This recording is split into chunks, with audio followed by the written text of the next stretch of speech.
पैसा ल्याएर के गर्ने सरकारले खर्चै गर्न सक्दैन खर्च गर्ने मेकानिजमै छैन अविश्वास त सिर्जना भयो नि त त्यसले गर्दा मैले सचिव फेरेर नयाँ सचिव ल्याएर काम गर्नुपर्छ भन्ने कुरा त भइ नै हाल्यो मन्त्रीसँग ग्याप हुनु भएन नि त अनि शहरी विकास संघीय सरकारले गर्ने 45 लाखको आयोजनाले के चाहिँ आउटपुट निस्किन्छ त्यसपछि यतिसम्म विटन्डता छ कि मन्त्री क्वार्टरको यता चलिरहेको मन्त्री क्वार्टरमा बन्न लागेका तीनटा घर यत्तिकै छोडेर तलपत्र छोडेर नयाँ मन्त्री क्वार्टर बनाए बेरुजुको चाङ छ 9 वर्ष पुरानो मन्त्रालयमा 8 अर्ब बेरुजु छ यो शक्तिशाली मन्त्री नेता अनि त्यसका कर्मचारी यिनका जिल्ला र ठाउँमा कन्सन्ट्रेट छन् अहिलेका बजेटका प्राथमिकता अर्थमन्त्रीज्यू र म राजनीतिक हिसाबले कस्तो कस्तो पृष्ठभूमिमा आयौँ भन्ने कुराले निर्धारण गर्छ नाममा पछाडिपट्टि एउटा ठेकदार आउँछ अब सबैभन्दा पहिले सहर भने चाहिँ हामीले केसँग लिङ्क गर्ने भन्दा सहर भनेको विकाससँग इकोनोमीलाई भाइब्रेन्ट गर्छ भनेर माइग्रेसनसँग यो बसाइसराईको सन्तुलनलाई हामीले चाहिँ ध्यान दिनुपर्छ भनेर मध्यपहाडी लोकमार्ग पुष्पलाल मध्यपहाडी लोकमार्गको कन्सेप्ट त्यसरी आएको 10 वटा नयाँ सहरको गफ सहित फेरि के भयो भने यो संख्या पुगेर अहिले सबैजी यो 50 पुगेको छ।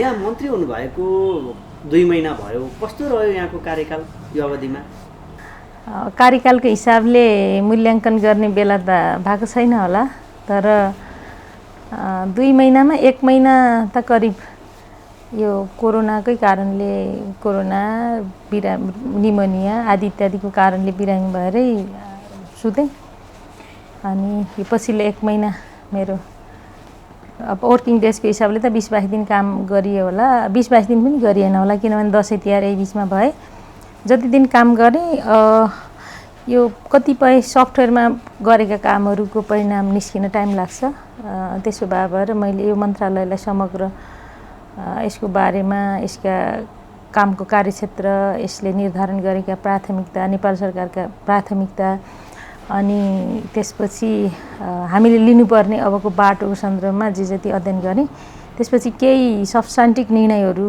गरेको छु तर ती निर्णयहरू कार्यान्वयनको प्रक्रियामा जाने बेलामा मात्रै सार्वजनिक गर्ने भनेर पनि कतिपय निर्णय सार्वजनिक पनि गरेका छैन र कार्यान्वयनमा कतिपय गइ पनि सकेका छन् त्यसैले गर्दाखेरि एज मन्त्री भएर एउटा अप्ठ्यारो अवस्थामा मन्त्री पनि भएको थिएँ त्यसले गर्दा खुसी हुने भन्दा धेरै त्यो जिम्मेवारी लिने कुराले नै मलाई अलि धेरै नै त्यो एक हिसाबले भन्यो भने अलि बोजिलो नै बनाएको थियो अब अहिले काम गर्ने सन्दर्भमा अब अलिकति जनअपेक्षा पनि छ कि छिटो काम अथवा देखिने काम भन्ने कुरा हुन्छ जनताका दैनन्दिनका समस्या सहरमा बस्ने गाउँमा बस्नेका एक प्रकारका हुन्छन् र एउटा मात्रै विभागले मन्त्रालयले सम्बोधन गर्ने तत्काल गर्ने प्रकृतिका कतिपय हुँदैनन् पनि र मेरो कार्यक्षेत्र अथवा मेरो मन्त्री परिषदको कार्य विभाजन नियमले दिएको क्षेत्राधिकारभित्र दैनन्दिनका कामहरू प्रभाव पर्ने कामहरू कम छन् दीर्घकालीन हिसाबले यसले महत्त्व राख्ने काम गर्ने क्षेत्रमा भएको भएर केही यस्ता निर्णयहरू गर्ने प्रक्रियामा पनि छु कति गरि पनि सकेको छ त्यसले गर्दा यो मन्त्रालय एउटा ठिकै शहरी विकास मन्त्रालय अनि यसले आफ्नो क्षेत्राधिकार अनि त्यहाँभित्र रहेर अनि यसले नेपालको संविधान त्यसका मौलिक हक त्यस अन्तर्गत बनेको कानुनको कार्यान्वयन अनि त्यसपछि नेपाल सरकारले 14 र 15 योजनामा ल्याएका लक्ष्य योजना आएका लक्ष्य अनि त्यो सस्टेनेबल डेभलपमेन्ट गोल्सका हाम्रा कतिपय रणनीतिहरू कार्यान्वयन गर्ने सन्दर्भमा यसलाई एक हिसाबले एउटा राम्रो मिनिस्ट्री र यसले इकोनोमीमा इम्प्याक्ट पार्न सक्ने पपुलेसनको वितरण र नियन्त्रणमा प्रभाव पार्न सक्ने र भोलिको एउटा सहरको विकास हाउसिङ कन्स्ट्रक्सनको मात्रै होइन सहरको विकासका लागि चाहिने आधारभूत क्षेत्रका कामहरूको बारेमा पनि केही रणनीतिक कामहरू गर्ने सोचका साथ केही प्लानिङमा छु त्यसो भएर छौँ हाम्रो टिम समग्र मन्त्रालयमै अब नेतृत्वको हिसाबले मैले भन्नु पर्यो त्यही भएर यो 20-22 दिन पनि कतिपय कामहरू ठिकै ढङ्गले गरेको छ अब यसमा के हुँदो रहेछ एउटा चालु रणनीतिक हिसाबले केही लामो काम गर्ने लामो दूरीका केही चालु आयोजनाहरू समयमा सम्पन्न गर्ने केही दैनन्दिनका सङ्गठनात्मक संरचनाभित्र कामहरूलाई अलिकति दुरुस्त बनाउने यस्तै कामहरू 3-4 प्रकृतिका कामहरू हुँदो रहेछन् लगभग सबै क्षेत्रमा हात हालेको छ अब यसको परिणाम बिस्तारै निस्किन्छ। यहाँ त राजनीति विद्यार्थी राजनीतिबाट आउनुभएको व्यक्ति यो मन्त्रालय अलिकति बढी प्राविधिक पनि छ कतिको काम गर्दाखेरि कतिको समस्या हुँदो रहेछ अथवा विद्यार्थी हुँदैखेरि विद्यार्थी कालबाट कतिपय प्राविधिक कुराहरूमा पनि अगाडि बढेको त्यसले गर्दाखेरि चाहिँ काम गर्न कतिको अप्ठ्यारो अथवा सजिलो कति के भएको छ यसमा चाहिँ?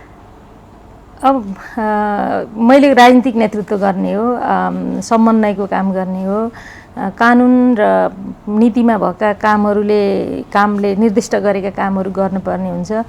आर्थिक कार्यविधि वित्तीय उत्तरदायित्व ऐनले चाहिँ केही अधिकारहरूका बारेमा सुस्पष्ट तपाईँको परिभाषा गरेको छ कसले के काम गर्ने। त्यो हिसाबले मन्त्रालय प्राविधिक होस् या नहोस् त्यसले धेरै ठुलो फरक पार्दो रहेछ, किनभने प्राविधिकले गर्ने काम राजनीतिक नेतृत्वले गर्नै पर्दैन। जस्तो उदाहरणको लागि यहाँ इन्जिनियरले गर्ने काम मैले गर्न जान्छु कि जान्दिनँ भन्ने सन्दर्भमा के सन्दर्भमा आउँछ भने मैले ठेक्का अवार्ड गर्न पर्यो, त्यति बेला स्पेसिफिकेसनको कुरा, मूल्याङ्कनको कुरा, आर्थिक त्यो एक हिसाबले त्यो यी विषयहरू पर्छ नि, त्यो काम मैले गर्न पर्दैन। त्यस कारण त्यो विषय मैले जान्नु र नजान्नुको केही अर्थ पनि छैन। यो काम गर्नको त डेडिकेटेड मन्त्रालयमा यस्तो क्याडर बेस हिसाबले आएको हाम्रो एउटा ब्युरोक्रेटिक एउटा संरचना छ, उहाँहरूले नै गरेर आउनुभएको छ, उहाँहरूको काम हो, मेरो काम पनि होइन। त्यस कारण जब म त्यतापट्टि जानै पर्दैन भने मलाई यो प्राविधिक कुराले केही पनि कुरा छुन्न। बरु मैले प्राविधिक मन्त्रालय भएर मलाई यस्तो कुरा के फाइदा हुन्छ नि, मैले कति कुरा सोच्छु नि समाजमा, अब डेभलपमेन्टको एस्पेक्टबाट सोच्छु भने यसको इम्प्याक्ट के हुन्छ, प्राविधिक हिसाबले यो कति सम्भव छ भन्ने कुरा भनेर क्विकली कसैलाई पनि कन्सल्ट्यान्ट नलाइकन बरु आफ्नै मन्त्रालयको जनशक्तिभित्रबाट हामीले केही समाधान चाहिँ निकालिहाल्न सक्छौँ। त्यसो भएर मलाई चाहिँ यो मन्त्रालय प्राविधिक हो या अप्राविधिक भन्ने कुराले खासै फरक पार्दैन। अर्को कुरा, मैले जुन क्याडर बेसमा यहाँ काम गर्दैछु यस्तै खालको क्याडरको सङ्गठनमा मैले पार्टीको क्षेत्रबाट पनि काम गरेका थिएँ। अनि विद्यार्थी राजनीतिमा हुँदा मूलत म प्राविधिक क्याम्पसहरूको मै इन्चार्ज भएर काम गरेर आएँ। त्यही हिसाबले क्याडर यो जनशक्तिको नेचरको हिसाबले मलाई कुनै नौलो छैन। हामी नेकपा हुँदाखेरि यसको इन्जिनियरिङ सेक्टरको मैले सह इन्चार्जको भूमिका निर्वाह गर्थेँ। मान्छे इन्ट्रोड्युस हुने, मान्छेका बिचमा कुरा गर्ने कुराले पनि समस्या भएन। अनि काम गर्ने हिसाबले मैले मूलत पोलिटिकल लिडरसिप गर्ने, कोअर्डिनेसनको काम गर्ने भएर उहाँहरूको काम अर्कै छ, मेरो काम अर्कै छ। त्यस कारण प्राविधिक हुनु र नहुनुको खासै ठुलो अर्थ छैन र त्यति धेरै यसले केही पनि भिन्नता राख्दैन। तर अब सामान्यतः बेसिक कुराहरू म पनि बुझ्छु, त्यो भएर त्यस्तो ठुलो हाम्रो बिचमा मेरो मन्त्रालयको सचिव, डिजी, सहसचिवहरू लगायतको टिमसँग सायद मेरो अन्डरस्ट्यान्डिङमा त्यति ठुलो ग्याप छ जस्तो पनि लाग्दैन। उहाँहरूले मन्त्रीज्यू, हजुर चाहिँ मन्त्री हुनुभन्दा पहिला मान्य हुँदाखेरि अथवा अन्य राजनीतिक घटनाक्रममा चाहिँ एउटा लामो समयदेखि एउटा प्रश्न छ क्या, नेपालको कर्मचारी तन्त्र भएन, कर्मचारी तन्त्रले हाम्रो पोलिटिकल लिडरहरूको एक्सपर्ट बुझेन अथवा चाहिँ जुन रूपमा विकास गर्नुपर्ने हो त्यसमा कर्मचारी तन्त्रले काम गर्न सकेन भनेर लामो समयदेखि भनिन्थ्यो। यहाँ चाहिँ मन्त्री भएर आइसकेपछि कर्मचारीसँगको कोअर्डिनेसन कसरी हुँदैछ, कसरी काम गरिरहनु भएको छ, जुन यहाँले राजनीति गर्दै गर्दाखेरि जुन किसिमको डेभलपमेन्टको एस्पेक्ट जुन थियो हजुरसँग, कर्मचारी तन्त्रसँग काम गर्दाखेरि कतिको सहज भएको छ? मलाई त्यस्तो यस्तो हुन्छ, समाजमा दुईवटा प्रकारका मान्छे हुन्छन् भन्ने कुरा पहिला अन्डरस्ट्यान्डिङ गरौँ। समाजमा असल पनि छन् मान्छे, खराब पनि छन् भन्ने हाम्रो अन्डरस्ट्यान्डिङ छ भने पोलिटिक्समा पनि अथवा ब्युरोक्रेसीमा पनि, बजारमा अथवा जहाँसुकै पनि दुई प्रकृतिका मान्छे छन् भन्ने कुराको अन्डरस्ट्यान्डिङ हामीले बुझ्यौँ भने त्यसपछि आफ्नो बाटो क्लियर भइ नै हाल्छ। त्यसो भएर मैले त एक हिसाबले भन्ने नि काम चाहिँ सबैसँग लिन सक्छु जस्तो लाग्छ मलाई, किनभने म त्यति मान्छे नै समाधान हुन् भन्ने पनि विश्वास गर्छु। अझ अलिकति क्यालिबर भएका मान्छेमा अझ धेरै एक्स्ट्रा एबिलिटी हुन्छ भन्ने पनि मैले विश्वास गर्ने भएर काम चाहिँ मैले निकाल्न सक्छु भन्ने पनि लाग्छ, त्यो विश्वास पनि छ। त्यसैले मान्छेले त्यो धेरै फरक चाहिँ पार्दैन। तर इमान र इमान्दारितामा केही प्रश्नहरू पक्कै पनि छन्। आफूले दिएको, कानुनले दिएको अधिकारभन्दा बढ्ता प्रयोग गर्न खोज्ने, अनि त्यसपछि कुराहरू छिपाउने, सही ढङ्गलेको रिपोर्टिङ नगर्ने, अब यस्तो भयो भने समस्या चाहिँ आउँछ, ग्याप चाहिँ बढ्दै जान्छ। त्यसो भएर आफ्ना क्षेत्राधिकारभित्र सबैलाई कामको क्षेत्र तोकिएको छ, त्यहाँभित्र बसेर काम गऱ्यो भने त्यति ठुलो ग्याप चाहिँ हुँदैन। अनि अर्को, खास गरी ब्युरोक्रेसीले गर्न दिएन या पोलिटिसियन्सहरूले धेरै गर्न खोजे भन्ने कुरा चाहिँ कहाँ हुन्छ भने योजनाको छनौट, योजनाको कार्यान्वयनमा यी कुराहरू अल्झेर आउँछन्। म पहिले जति बेला सांसद भएँ त्यो सांसद हुनुभन्दा अगाडि पनि मैले योजनाको छनौट मान्छेले लहरको भरमा छान्नु हुँदैन, त्यसपछि त्यो योजना त्यसै छानिसकेका योजनामा विनियोजन हुन्छ नि, विनियोजन भइसकेपछि त्यसपछि खर्च गर्ने तरिका, त्यसको स्ट्यान्डर्ड, पारदर्शिताको कुरा हामीले जसरी निर्धारण गर्छौँ त्यसले त्यस्तो निर्धारण गरेर आयो भने यो ग्यापै हुँदैन। तर अहिले त हाम्रो कस्तो भने अब अहिले आएर मैले कुनै मलाई एउटा इच्छा लागेको ठाउँमा मैले 1 अर्ब पैसा हालौँ भन्यो भने मलाई ब्युरोक्रेसीले होइन, नेपाल कुनै पनि कानुनले दिँदैन क्या। तर म त्यो जबरजस्ती गर्न भएन नि, बरु त्यसलाई सहजीकरण गर्न यो आर्थिक वर्षमा के गर्न सकिन्छ, आउने आर्थिक वर्षमा के गर्न सकिन्छ भन्ने कुरा हामी प्लानिङमा गयौँ भने हामी प्लानबाट बाटो खोल्न सक्छौँ। त्यसो भएर गर्न दिएन अथवा यी दुइटै कुरा होला नि, समाजमा असल खराब दुइटै मान्छे छन्, त्यो अन्डरस्ट्यान्डिङ भयो भने असलहरूबाट असलहरूको बिचमा अन्तर्क्रिया भयो भने त्यसले एउटा असलहरूको वास्तविकता निकालिदिन्छ, त्यसमा म विश्वास गर्छु। त्यसैले मलाई त्यस्तो ठुलो समस्या परे जस्तो चाहिँ लाग्दैन, अब अहिलेसम्म परेको छैन। तर अब अलिकति सामान्य केही मिसअन्डरस्ट्यान्डिङ त होइन। म बिरामी भएको बेलामा योभन्दा अगाडिको मेरो सचिवले चाहिँ एक्लै बहुवर्षीय स्वीकृति गर्नुभयो, जबकि आर्थिक कार्यविधि तथा वित्त उत्तरदायित्व सम्बन्धी ऐनले चाहिँ के गर्छ भने योजना छनौटको अधिकार अब हामीले नै बनाएको कानुन हो। अर्थ समितिमा हुँदा राजनीतिक नेतृत्वलाई दिनुपर्छ, वडा तहदेखि योजना छनौटको श्रृङ्खला सुरु हुनुपर्छ टोलबाट भनेर हामीले त्यसरी राजनीतिक व्यक्तित्वलाई यो अधिकार दिएका थियौँ त्यो ऐनमा। अनि त्यो भइसकेपछि त्यो मिसअन्डरस्ट्यान्डिङ होइन, कानुनमाले नदिएको अधिकार प्रयोग गरे हो। त्यो भइसके पछाडि म अब त्यो अविश्वास त सिर्जना भयो नि त, त्यसले गर्दा मैले सचिव फेरेर नयाँ सचिव ल्याएर काम गर्नुपर्छ भन्ने कुरा त भइ नै हाल्यो। यस्ता कानुनले नदिएको अधिकार अभ्यास गर्ने कुरो आउँदाखेरि त गर्नैपर्छ। अनि योजना अनि देखि लिएर सबै ठाउँमा यो खालको ग्याप मन्त्रीसँग ग्याप हुनु भएन नि त, होइन हो। त्यो भयो, त्यस्तो चिज भयो भने त फेरि समस्या हुन्छ। त्यसकारण कानुनले दिएको गिभन अधिकार चाहिँ सबैले प्रयोग गर्नुपर्छ। अधिकतम पुँजीगत खर्च गर्ने मन्त्रालयभित्र हजुरको मन्त्रालय पनि पर्छ। यहाँ मन्त्री भएर आउने बित्तिकै हाम्रो मन्त्रालयले पुँजीगत खर्च गर्न सकेन भन्ने मैले सुन्न नपरोस्, रकमान्तर हुन नपरोस्, पुँजी यो बजेट चाहिँ समर्पण गर्न नपरोस् भनेर भन्नुभएको थियो। यहाँको मन्त्रालयले चालु आर्थिक वर्षमा 31 अर्ब 20 करोड रुपियाँ बजेट छुट्याइएको छ। अहिलेसम्मको पुँजीगत खर्चको अवस्था के छ र यो यहाँले जुन कुरा मन्त्री भएर आएपछि कर्मचारीले निर्देशन दिँदा भन्नुभएको थियो, अथवा त्यसको त्यो प्लानिङ चाहिँ कसरी गर्छ भन्ने के छ त्यसको चाहिँ? अहिले यस्तो छ, मैले सबैभन्दा पहिले त म जहिले पनि बाहिर अर्थ समिति बसेर काम गरेँ, अनि बाहिर पनि सोचेँ पैसा ल्याएर के गर्ने, सरकारले खर्चै गर्न सक्दैन, खर्च गर्ने मेकानिजमै छैन, यो सुनिरहेको, खास गरी अर्थ समितिमा बसेर काम गर्दा सुनिरहेको। त्यसो भएर खर्च गर्ने क्यापासिटी भयो भने खर्च हुन्छ, खर्च भयो भने यसको आउटपुट परिणाम निस्किन्छ भन्ने हाम्रो बुझाइ हो नि त। अनि त्यो कुरा बुझाइ होइन, त्यो वास्तविकता पनि हो।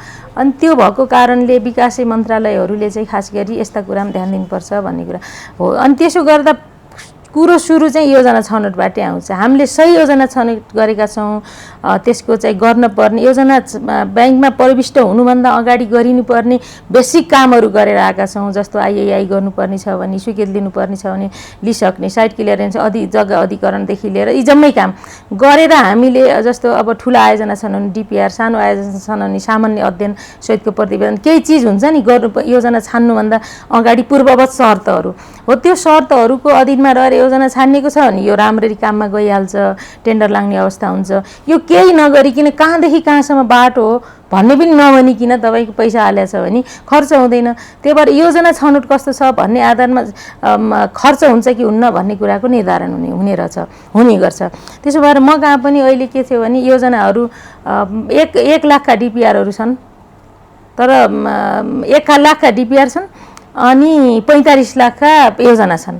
अनि शहरी विकास सङ्घीय सरकारले गर्ने 45 लाखको आयोजनाले के चाहिँ आउटपुट निस्किन्छ, त्यसलाई 3 तिहाई बनाउने हो भने हामीले 1.35 को मैले अब बहुवर्षीय जाँदाखेरि 1 करोड 35 लाख बनायो भने 1 करोड 35 लाखले कुन चाहिँ शहरी विकासको इम्प्याक्ट हुने काम हुन्छ हो। त्यसो भएर आउँदै मैले चाहिँ के भने योजना ठिकै होला, अनि कार्यक्रम ठिकै होला, मलाई त थाहा थिएन नि धेरै चिज। अनि त्यो भएर मैले त्यस्तो कुरा गरिरहेको थिएँ। त्यही यहाँ आउँदाखेरि त्यो चिज चाहिँ एकदमै भिन्न पाएँ कि 1 लाखका तपाईँको डिपिआर गर्ने सयौँको सङ्ख्यामा छन्। अनि त्यस पछाडि कहाँ यो विकासको बजेट कहाँ यसलाई चाहिँ कन्सन्ट्रेट गर्ने हो भन्ने कुरा छैन। सभा हलदेखि भ्यू टावरसम्म यसका कन्सन्ट्रेसनहरू छन्।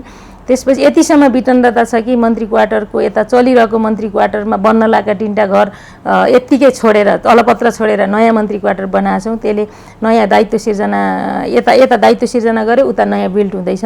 अनि यस्ता यस्ता धेरै चिजहरू छन् जसले गर्दाखेरि कसरी सरकारको प्राथमिकता के हो। पूर्ववर्ती सरकार या जुनसुकै सरकारको पनि त्यो ऐना हो कि आर्थिक वित्तीय अनुशासनहीनताको त्यो मैले एउटा पराकाष्ठ त्यहाँ देख्छु। त्यसै गर्दा यो वर्ष मैले आउँदा बित्तिकै के गरेँ भने उपभोक्ताको काम, यहाँ बेरुजुको चाङ छ। 9 वर्ष पुरानो मन्त्रालयमा 8 अर्ब बेरुजु छ। त्यसकारण यो 9 वर्ष भयो शहरी विकास छुट्टै मन्त्रालय भएको। अब 9 वर्ष यङ्गर पनि होइन, यो एकदम बालक मन्त्रालय, बालिका एकदम के भन्ने किशोर पनि होइन कि नाबालक मन्त्रालयमा, नाबालिका मन्त्रालयमा तपाईँको 8 अर्बको बेरुजु हुनु भनेको वित्तीय अनुशासनको हालत के छ भन्ने कुरा यसले देखाउँछ। अनि त्यसले गर्दाखेरि अनि यसमा मैले उसले महालेखाले औँलाएको अख्तियारले बेला बेलामा लेखी पठाएको अनि त्यसपछि हाम्रा समितिहरूले निर्देशन बेला बेलामा गरेका कुराहरूलाई चाहिँ मैले रेफरेन्स ल्याएर उपभोक्ताले गर्ने कामहरूलाई कम्प्लिटली रोक लगाइयो। अनि त्यसले गर्दाखेरि के भयो भने भोलिको वित्तीय अनुशासन र परिणाम देख्ने कामका लागि हो, राम्रो हुन्छ। तर अहिले पुँजीगत खर्च गर्ने बेलामा चाप पर्छ कि हामीले चाहिँ किन यसले उपभोक्ताले ल 100% खर्च गर्छन्, हामी टेन्डर लाउँदा यो लो बिडिङ हुन्छ, कम्तीमा 20-30% पैसा त फेरि बचत हुन्छ यसले। त्यसले गर्दा फाइदा हुन्छ, अर्को ठाउँमा काम गर्न सकिन्छ, तर खर्च हुँदैन भन्ने प्रेडिक्सन हुन्छ भनेर हामीले केही साना आयोजनाहरू अब चालु यो कसैको यो शक्तिशाली मन्त्री नेता अनि त्यसका कर्मचारी यिनका जिल्ला र ठाउँमा कन्सन्ट्रेट छन् अहिलेका बजेटका प्राथमिकता। त्यसकारण यिनीहरूको बजेट कटौतीको कुरा पनि मैले गर्न पनि मिलेन। त्यही भएर अनि यसलाई चाहिँ हामीले प्याकेज बनाएर यसको खरिद योजना चाहिँ हामीले प्रस्तुत गऱ्यौँ। अनि प्याकेज बनाएर अहिले ठुल्ठुलो आयोजना एकै ठाउँ काम गर्ने गरी काम जस्तो तत्तर ठाउँमा चाहिँ प्याकेजमा चाहिँ खरिद प्रक्रिया सुरु गरिसकेपछि अलिकति काम छिटो हुन्छ, हाम्रो थोरै जनशक्तिले पनि काम गर्छ भनेर यसको हिजो 20 गतेसम्म खरिद प्रक्रियाको टेन्डर आह्वान गर्ने भनेर एउटा 7 गते मैले निर्देशन पनि गरेका थिएँ। यसको मोरलेस त्यो तहसम्म स्वीकृत योजनाहरूको भएको छ। आज भरे बसेर यसको रिपोर्टिङ गर्ने समीक्षा गर्ने कुरा छ हाम्रो। त्यो भएर मलाई लाग्छ अब यो अर्थ मन्त्रालयले 10% दरले प्रति महिना पुँजीगत खर्च गर्ने टार्गेट जुन दिएछ त्यो त हाम्रो योजना छनौटको कुरा, अर्थ मन्त्रालयले बजेटलाई रिलिज गर्ने कुरासँग सम्बन्धित छ। त्यो 10 महिनाको 10% दरले त हुन सक्दैन आजको कन्डिसनमा।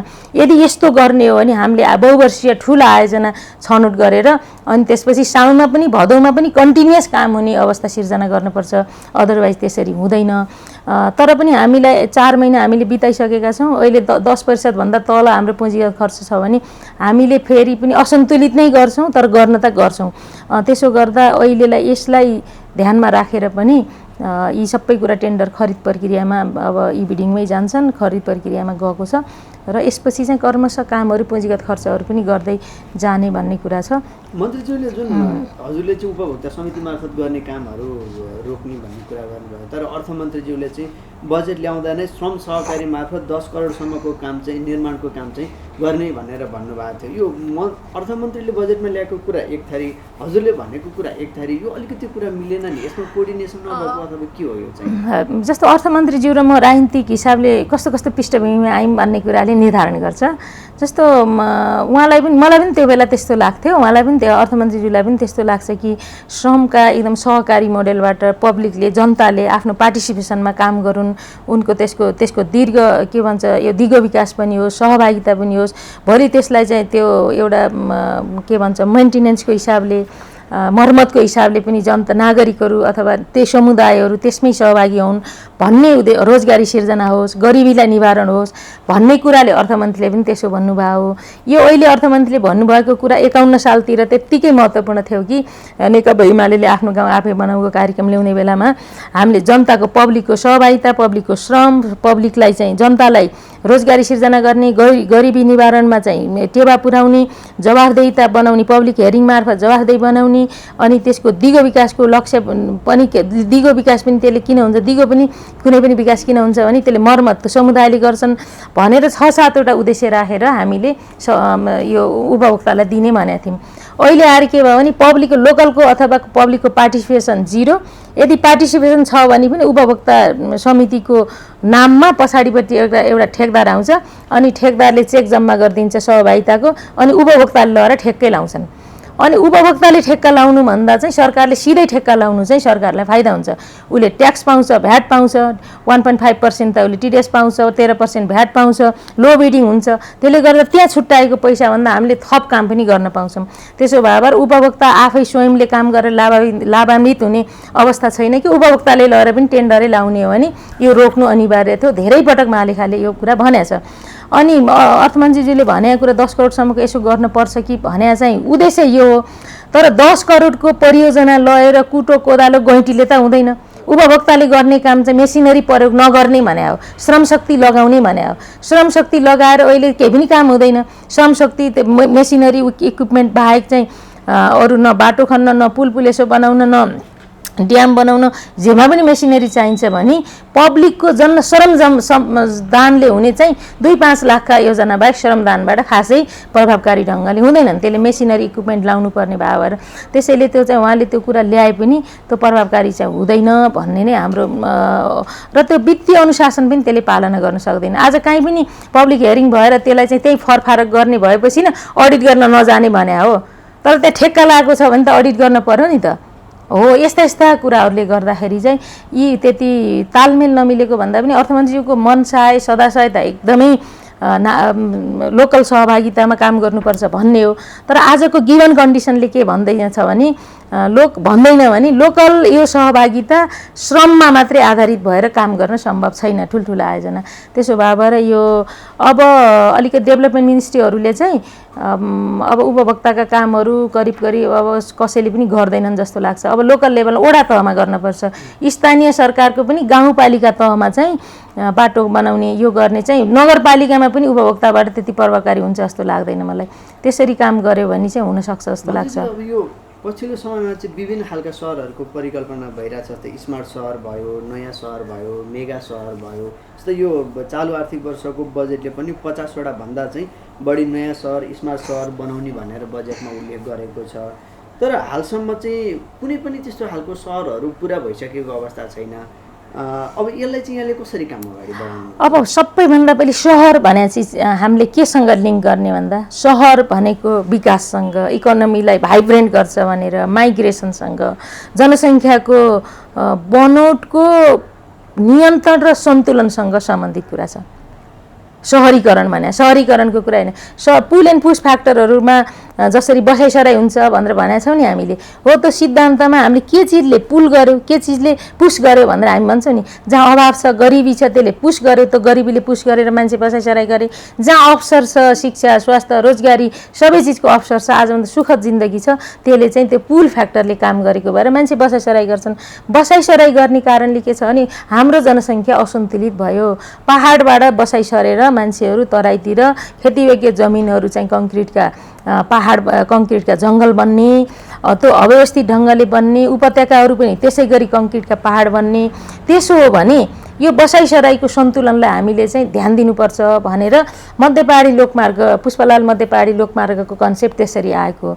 अनि त्यसरी आउँदा पुष्पलाल मध्यपहाडी लोकमार्गका केही ठाउँहरू त्यस्ता राम्रा भ्यालीहरू साना चाहिँ अब हामीले उपल्लो पहाडको बसाइसराईलाई त्यो उताबाट पुस भएर आउने फ्याक्टरले जुन पुस गर्छ तिनीहरूलाई त्यहाँ अवसर दिने, तलका चुरेको रेन्जबाट पनि माथितिर बसाइसरेर त्यो जनसङ्ख्यालाई अलिकति सन्तुलित गर्ने र यो पहाडमा इकोनोमीलाई एक्टिभिटिजलाई बढाउने, अलि भाइब्रेन्ट गराउने इकोनोमी, त्यहाँ उद्योग, व्यवसाय, कल कारखाना आदि इत्यादि जेसुकै कुरा हुन्छन् त्यहाँ चाहिँ कन्सन्ट्रेसन गर्ने भन्ने उद्देश्यका साथ 10वटा सहरको अवधारणा आएको।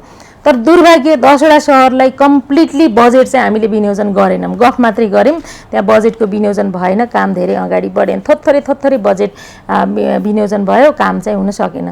त्यसपछि के भयो भने 10वटा नयाँ सहरको गफसहित फेरि के भयो भने यो सङ्ख्या पुगेर अहिले सबैजी यो 50 पुगेको छ। अब यस्ता सहर बनाउने कुरा लहडमा सुरु भयो। जसरी हामीले भ्यू टावर र सभा हलहरू यो लहडमा बनाएका छौँ, अनि सहर पनि बनाउने कुरा चाहिँ लहडमा भएर अहिले पहाडतिर, मधेसतिर सबै ठाउँ थपेर यो 50वटा पुगेको छ।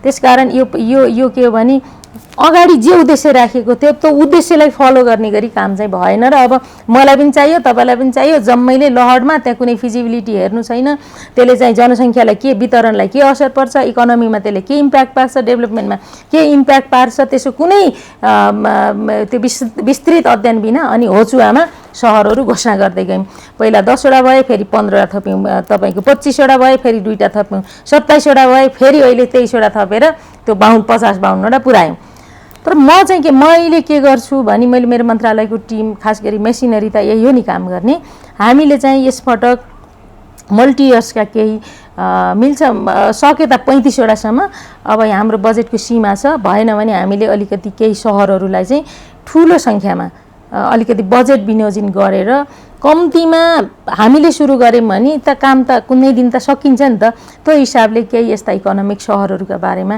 नयाँ यही सहरहरूका लागि 50वटा मध्येबाट हामीले छानेर केही काम गर्ने मल्टी इयर्सको प्रोग्रामहरू लाने भनेर हामीले प्लानिङ गरेका छौँ त्यो ठ्याक्कै मल्टी इयर्स अब स्वीकृत गर्ने प्रक्रियामा हामी भएको भएर यो चाहिँ अहिले मैले त्यति धेरै चिजहरू अहिले कुन कुन त्यसमा हामीले चाहिँ केही म्याट्रिक्सहरू बनाएको छौँ केही इन्डिकेटर्सहरू बनाएको छौँ कस्ता कस्ता सहरहरूलाई हामीले त प्रायोरिटीमा राख्ने त हिजो त्यो 10वटा सहर छान्ने बेलामा त त्यसको प्रायोरिटी त्यसको स्ट्यान्डर्ड एउटा थियो तर त्यो हामी कार्यान्वयन गरेनौँ अब त 50वटा भयो तर हामीले त्यसको ह्युमन डेभलपमेन्ट इन्डेक्स हेरेर इकोनोमिक डेभलपमेन्टको इन्डिकेटर्सहरू हेरेर यी धेरै चिजहरू हेरेर अनि त्यस पछाडि केही त्यो मापदण्डको आधारमा केही सहर छानेर काम गर्ने चाहिँ प्लानिङ गरेका छौँ त्यो चाहिँ त्यसको लागि अझै हामीलाई यो पहिला चाहिँ हामीले बजेट सुनिश्चितताको कुरा खोज्ने कुरा भइ नै हाल्छ त्यसपछि यो बहुवर्षीय चाहिँ खरिद योजना स्वीकृत गर्ने कामसँगै यो कुरा अगाडि बढाउँछौँ त्यसो गर्दा यो अहिले यी सहर बनाउने कुरा लहडका भरमा भनाइहालौँ घोषणा गरिहालौँ पपुलिस्ट कार्यक्रम हो भनेर भएको छ यसले जनसङ्ख्या त्यसको वितरण त्यसको नियन्त्रण इकोनोमिक ग्रोथ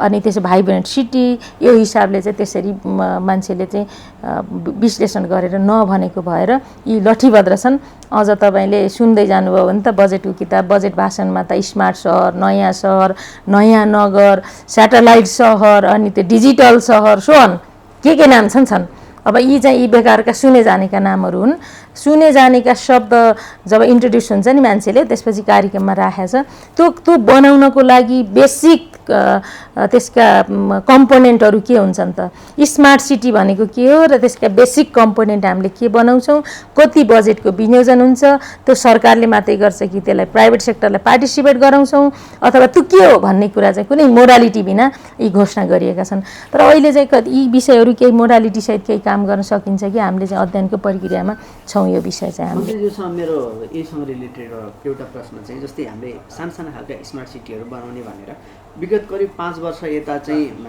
विभिन्न ठाउँहरूमा मान्छेहरूको यो ठाउँमा चाहिँ हामीले स्मार्ट सिटी बनाउँदैछौँ भन्ने जग्गाहरू बिक्रीको लागि खरिदको लागि रोका राख्ने गरिएको पनि छ यसले गर्दाखेरि चाहिँ कतिपय ठाउँमा स्थानीयहरूको गुनासो छ न सहर बन्छ न हामीले काम गर्न पाउँछौँ भन्ने खालको गुनासो छ यो समस्या चाहिँ कहिलेसम्म रहला यसो छ स्थानीय सरकार आउँदा बित्तिकै एउटा सहरहरूलाई अलिकति केही न केही यसको मास्टर प्लान सहित यसलाई चाहिँ प्लानिङ गर्नुपर्छ भन्ने कुरा त उठेको थियो त्यही अनुसार उहाँहरूले स्थानीय तहले नगरपालिकाहरूले एउटा या दुईटा या दुईभन्दा धेरै नगरपालिका मिलेर पनि उहाँहरूले यो गर्ने अलिकति भर्जिन ल्यान्डहरूमा चाहिँ प्लानिङ गरेर यस्ता सहरहरू बसाउने भन्ने प्लान गर्नुभएको छ त्यसो गर्नको लागि चाहिँ हाम्रो उपत्यकाको हकमा हाम्रो केभिडिएले त्यसलाई चाहिँ रोका गरिदिएको र बाहिरको हकमा पनि अब कतिपय त्यसरी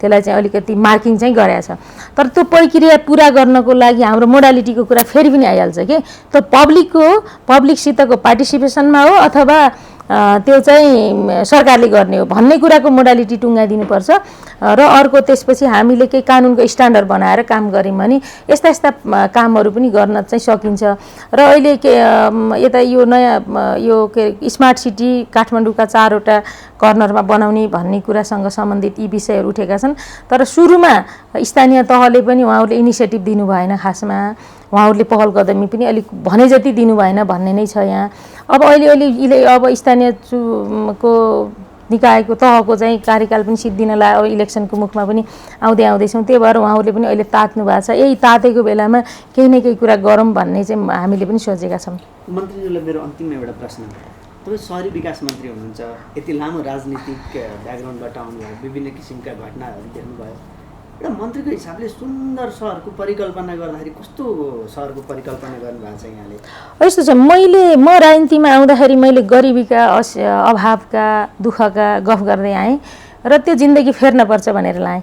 मन्त्री हुँदा मैले त्यो अभाव र दुःख सहरमा पनि छ भन्ने कुरा त थाहा छ मलाई, तर हामीले कस्तो सहर, कस्तो मानव जीवन, कस्तो आवास भन्ने कुरा चाहिँ मसँग एकदम दिमागमा स्केच छ। तर त्यसको लागि हामीसँग प्लानिङ गर्ने जनशक्ति पनि हामीसँग छ। तर त्यसको लागि के चाहिन्छ? नीति पनि बनाउनुपर्छ, कानुन पनि बनाउनुपर्छ, लगानी पनि गर्नुपर्छ र समय पनि चाहिन्छ। त्यसो भएर हामीले अहिले हामी पाइपलाइनमा हामीसँग छलफलमा भएको सहरी विकास नीति हाम्रो हातमा छलफलमा छ। त्यहाँ नीतिमा हामीले धेरै चिजहरू स्टेक होल्डरहरूसँग राखेर सरोकार गरेर त्यहाँ केही कुरा राख्ने, यसलाई लाने भनेर प्लानिङ छ। अनि सहरी विकास ऐन चाहिँ अहिले धेरै वर्षदेखि छलफलमा भएर तर नटुङ्गेको, विभिन्न एङ्गलबाट कुरा हुने, त्यसपछि छोड्ने गरेको छ। सहरी विकास ऐन चाहिँ हामीले त्यसलाई छिटो जारी गर्दा त्यहाँ धेरै कानुनी कुराहरू सम्बोधन गर्छौँ र त्यसमा धेरै नीतिगत कुराहरू फुकायौँ भने मलाई लाग्दैन कि काठमाडौँ यस्तो डेड सिटी भयो, काठमाडौँ अब बन्दैन, यहाँ चाहिँ प्लानिङ छैन भनेर मान्छेले भन्छन् नि, मलाई यो पनि सम्झना लाग्छ। र दुनियाँका यस्ता डेड सिटीहरू नयाँ भाइब्रेन्ट सिटी भएका उदाहरणहरू पनि छन्। यी उदाहरणको लागि सङ्घाईको कुरा गरौँ, यस्ता चिजहरूले नयाँ काठमाडौँ बन्छ भन्ने कुराको विश्वास छ। नयाँ काठमाडौँ बन्नको लागि हामीसँग केही टुलहरू चाहिन्छ। ती टुलहरू हामीले नीतिमा ल्याउनुपर्छ र कानुनमा ल्याउनुपर्छ। त्यसो गऱ्यौँ भने नयाँ काठमाडौँ, नयाँ पुतली सडक, नयाँ दिल्ली बजार, नयाँ मङ्गल बजार, नयाँ असन हुन सम्भव छ। र यो प्राइभेट सेक्टरको समेत सहभागितामा हामीले प्राइभेट सेक्टरलाई नै छोडिदिने हो हामीले, किनभने यो सहर बनाउने काम हामीले नीतिमा ल्याउने, नियमन कडा गऱ्यौँ भने यही डेड सिटी भनिएको काठमाडौँ पनि सुन्दर बन्छ। त्यो पनि हाम्रो जिन्दगी पछाडि होइन, हाम्रै जीवनकालमा 5 देखि 10 वर्षमा बन्छ भन्ने विश्वास छ। त्यसको लागि केही कार्यक्रम, नयाँ कार्यक्रमहरू हामीले इन्डोर्स गर्न खोजेका छौँ।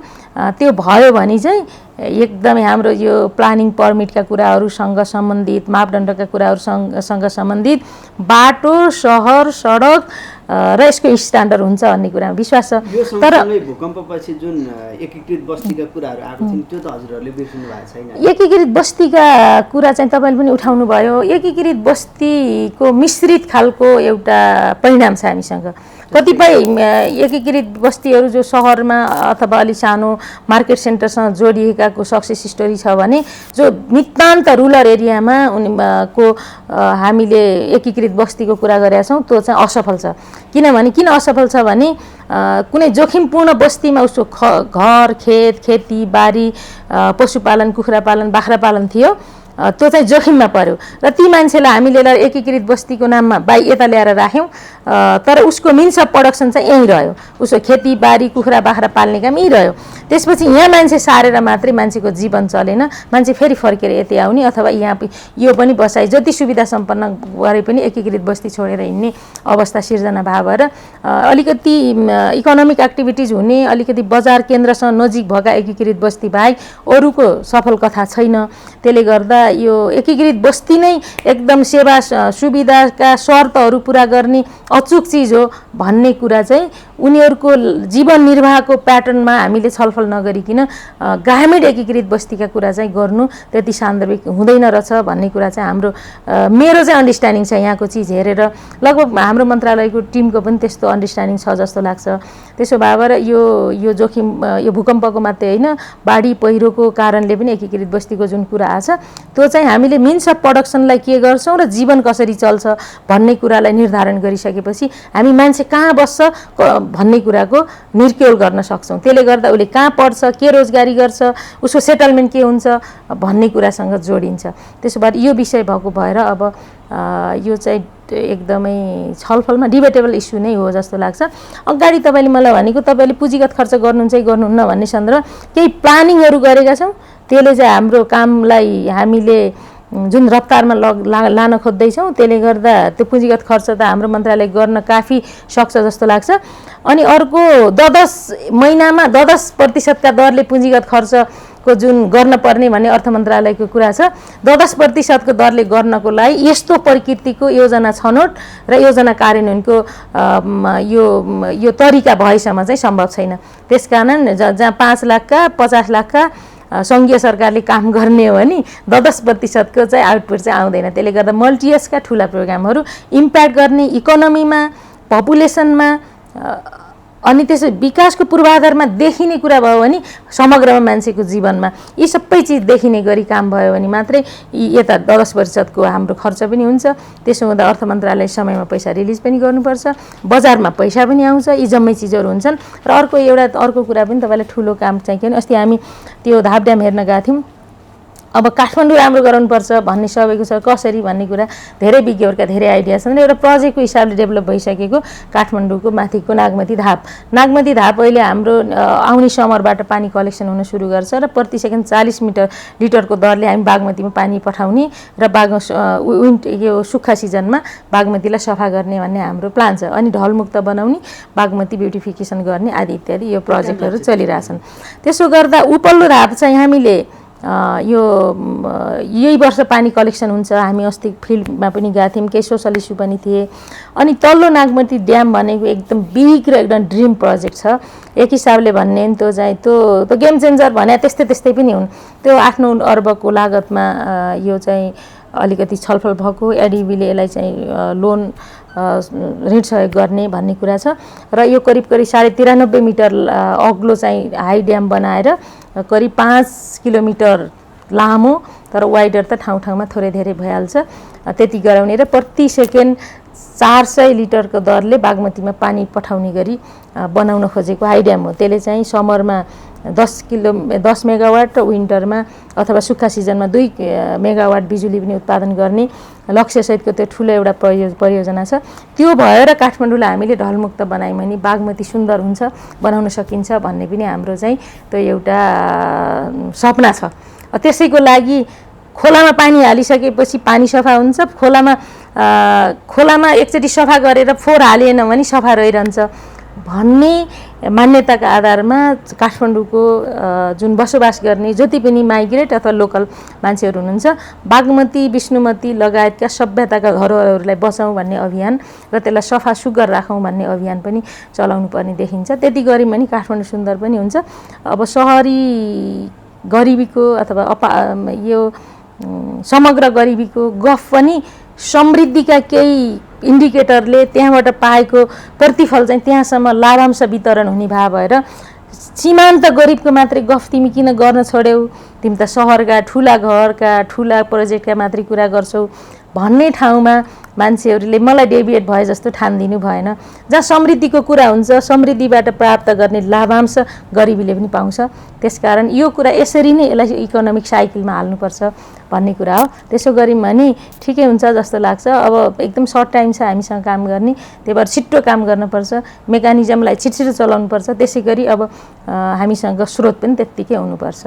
यस्तो छ कि यो जस्तो आजको समस्याको समाधान गर्ने टुल चाहिँ एक थरी हुन्छ, 10 वर्ष पछाडिको कुरा 20 वर्ष पछाडिको अर्को हुन्छ।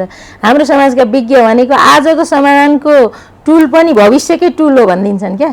उदाहरणको लागि काठमाडौँमा आज हेभी ट्राफिक छ, त्यसो भने यसको समाधान के हो भन्दा यही आजको हाम्रो रियालिटीमा खोज्नु पर्यो के। सडक मार्किङ गर्ने, लेन अनुशासन पालना गर्ने, अनि त्यसपछि सीसीटीभीबाट ट्र्याकिङ गर्ने, कारवाही गर्ने, हामी सबै लेनमा अनुशासित हुने अथवा सम्भव भएका बाटो चाक्लो बराउने, आजको ट्राफिकले सम्बोधन गर्ने, यो चिज होला।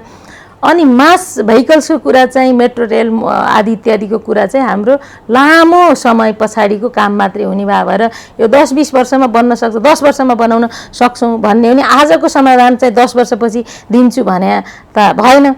त्यसले गर्दा आजको समाधान के हो भनेर कोही विज्ञलाई भन्यो भने मेट्रो रेल भन्छन्, तर मेट्रो रेल 10 वर्षपछिको मास भेहिकलको लागि होला।